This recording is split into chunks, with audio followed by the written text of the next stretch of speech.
আব্দুল্লাহ ইবনু মাসউদ রাদিয়াল্লাহু তাআলা আনহু থেকে বর্ণিত, তিনি বলেন, একদা আমি নবী সাল্লাল্লাহু আলাইহি ওয়াসাল্লাম এর সাথে মদিনার বসতিহীন এলাকা দিয়ে চলছিলাম।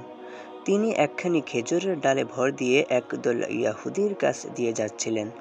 তখন তারা একজন অন্যজনকে বলতে লাগলো, তাকে রূহ সম্পর্কে জিজ্ঞেস করো।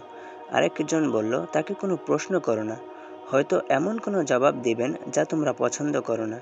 আবার কেউ কেউ বলল, তাকে আমরা প্রশ্ন করবই।